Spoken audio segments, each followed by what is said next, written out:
Hi friends, it's your art teacher, Miss Barnett, and today we're going to read the book Skyscrapers by Susan E.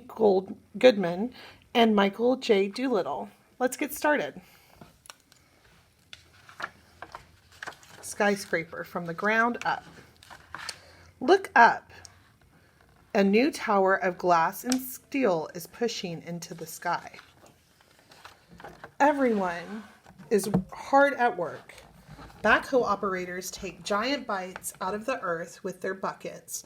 Iron workers balance on steel beams like urban acrobats, hundreds of feet above the ground.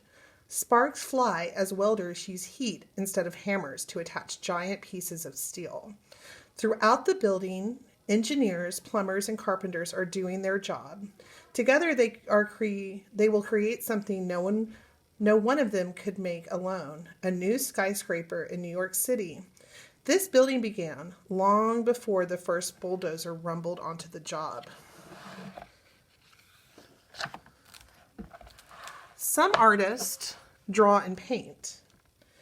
Architects are artists who sculpt the city. Unlike other artists, architects can't make their projects look any way they want. They must design a building that is comfortable and safe. They must include ideas the owners have about their building. The city has its ideas too. City laws say a building's shape must fit into its neighbors and allow the sun to reach the street below. The architect must juggle all these challenges plus one more. He wants the skyscraper to be beautiful. Architect Gary Hankey makes the skyscraper's outer walls the same height as the old buildings close by. The second, taller set of walls matches the height of its new neighbor. This is his way of saying hello to the neighborhood before the tower in the middle proudly rises above the crowd. Standing free, reflecting sun and clouds, this column of glass will be part of the sky. Look at all these cool model pictures that this architect had to create. Ooh, look at that big hole in the ground they're making.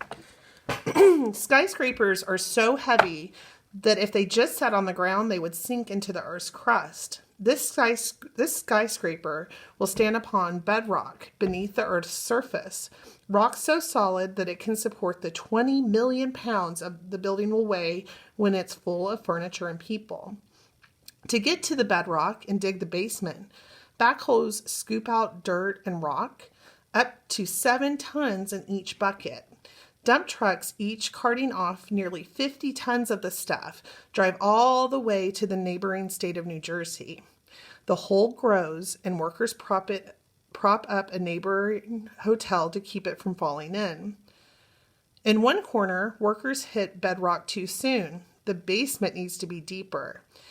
They use the world's biggest hammer to punch through. Each blow is so hard it makes waves in the toilets a block away. Even after the basement's hole is finished, there are places where workers must keep digging to reach bedrock. After they do, they fill these spots with steel and concrete to make them especially strong. Then they cover the holes with steel and concrete platforms. Look at that giant hole. Early one Saturday morning, a monstrous crane parks on a busy city street. Police put up roadblocks and wave stubborn drivers away. New York will give up this street for just one weekend. The workers only have 2 days to build a smaller crane, which will be used inside the construction site. First, the giant crane lowers a dozen 20-ton columns to be bolted into place. Later, these columns will be part of the frame that holds up the skyscraper. Now they will support the new crane. The giant crane works night and day, stretching its long arm or boom into the site with pieces of new crane. Workers build its 7-story tower, then its frame, then the red cab where the operator will sit. Finally, late Sunday evening, they attach the boom that will spend the next 2 years lifting the skyscraper's steel frame into position. Piece by piece, the steel frame climbs upwards. Its columns stand tall and strong, connected by beams stretching in between. Every piece is individually designed to support the weight of its part of the building, and it wears a number that pinpoints where it fits into the frame. Each ironworker in the raising crew does his part to put the steel where it belongs. The foreman decides which piece is next. The hooker also lassos it in with a cable, and up it goes. The signalman is the crane's operator's second set of eyes as the beam crosses the sky. Boom up, swing left, he calls until the beam is almost in place. Two connectors stand on opposite sides of the beam and bring it home. They heave and hammer until the holes in the new beam and in the waiting columns are lined up well enough to jam a few bolts in place. Working the steel is a risky business. Hard hats, harnesses help combat the danger. Still, says one iron worker, standing on a beam 50 stories high will let you know you're alive. Next, plumber uppers use cables to pull the columns plumb, a straight up and down position. The bolter uppers follow the rest of the bolts, 1 to 100 in a single connection. Then the welders lower their hooks and finish the job by fusing some joints together. Then when work on one floor is finished, the iron workers help jack the crane higher to start the next. Iron workers are a building's pioneers. Nothing is up there but sky until they bring in the steel. Very cool. The skyscraper's core is a cluster of its strongest columns. The core runs from the basement to the rooftop and supports half of the building's weight. The steel frame is a skyscraper skeleton, and the core is its backbone. It keeps the building standing straight. The core also houses the building's elevators and stairways. Steel and elevators are two of the three innovations from the late 1800s that make skyscrapers possible. Brick walls couldn't support weight of a building much taller than 5 stories. To climb higher than 10 stories, stone walls would be so thick that they'd crowd out the building's interior. But when a building has a steel frame, the sky is the limit, and elevators can shoot people up to the top, however high it is. The other innovation, it was the electric light bulb. Buildings could grow bigger once they had lights bright enough to brighten rooms without windows. This skyscraper is like 2 buildings, one on top of the other. Its lower half will be business offices and has a steel frame. Starting on the 27th floor, the skyscraper becomes an apartment building. This part uses a concrete frame, which is faster and easier to make. Carpenters begin each of these stories by building a wooden platform to support the new concrete floor. Then they build wooden walls, molds for concrete columns. They put the steel frames inside each to make the columns stronger. At street level, a powerful pump pushes heavy concrete hundreds of feet up through a hose. Masons pour it into molds for the columns. They finish by pouring the floor 8 inches of concrete and steel bars. The following day, the concrete is dry enough to remove the wood framing. Then it's time to start the next story. Who's that guy? Building in New York is like getting dressed in a broom closet. Not enough room and too much stuff in the way. Temporary offices for the construction company sit above the sidewalk, and outdoor toilets are stuffed into corners. Workers build walls pressed up against neighboring buildings. Nets called diapers keep bolts and concrete from falling on pedestrians below, and deep in the subway, engineers use a seismograph, the same machine that measures earthquakes, to make sure the pounding doesn't damage the tunnel. With no room to store materials, deliveries must be timed perfectly. The day's steel arrives each morning, tucked in at night, so it doesn't block traffic. Concrete mixers are ordered precisely when needed. Once loaded, they only have 90 minutes to travel through town and traffic before their contents harden. As the frame climbs upwards, the workers begin hanging the curtain wall below.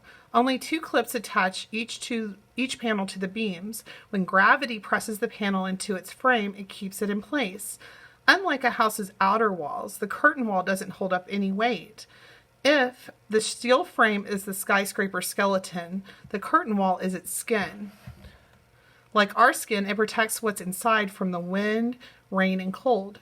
The curtain wall becomes the face of a skyscraper presents to the world.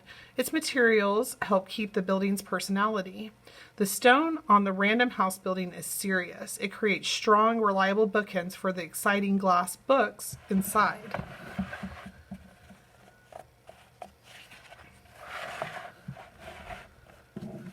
Strong winds make the skyscraper sway like a tree. A few feet of movement is fine, but more would make people inside feel seasick. The building's core helps it stay sturdy. Up on the 50th floor, two 90-foot tanks stretch across the building, one east to west and the other north to south. The water in these tanks totals 1.5 million pounds. When the earth starts to move to the west, for example, the heavy water doesn't want to move with it. The water pushes on the eastern side of the skyscraper, which slows the building down. To protect the building against fire, a mason covers the steel with fireproofing. You can see it here. So it can't get too hot or bend. On the top floor, a water tower is also ready to fill the skyscraper's fire hoses. When the pipe fitters test the system's water pressure, pedestrians a block away open their umbrellas. If the city loses electricity, the skyscraper's emergency generator can make enough to run elevators, emergency lights, and fire pumps. When working, this generator vibrates so much that if it didn't rest on shock absorbers, it would crumble its corner of the building. The secret world of pipes and cables runs through the skyscraper. These systems run from roof to basement and above the ceiling to each story. If a steel frame is a skyscraper skeleton, the mechanical and electrical system are its lungs and guts and nervous system. Fans and ducts bring fresh air into the building and take out stale air. Some pipes bring clean water to sinks and water fountains. Others carry waste to the sewer. Cables bring light and the internet to every corner of the building. Getting these systems in place is a huge job. Just threading the electrical cable through the pipes, called conduit, takes 1.5 years. And if you tied all the electrical wiring in this building together, it would stretch from New York City to California. Once these systems are installed, other workers start dividing floors into rooms, putting up sheetrock for walls and ceiling, and smoothing it over with plaster and painting it.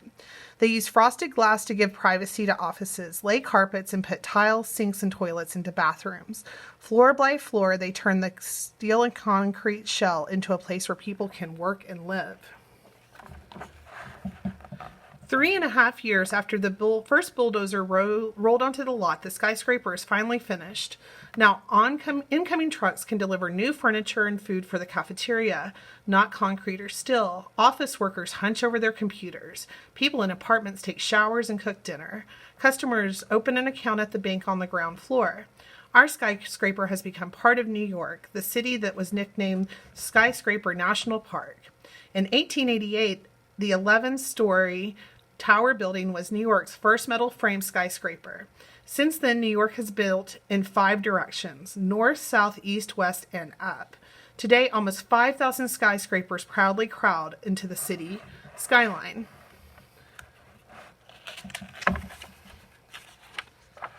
The high cost of land in New York has pushed its buildings into the sky, but we build up there for a second reason: because we can.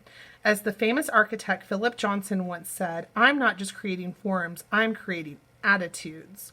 Skyscrapers are tall. In fact, we can build them to make us. The fact that we can build them makes us feel tall enough to touch the sky. Look at all those skyscrapers. I hope you enjoyed the book, Skyscrapers, from the ground up. Bye, friends.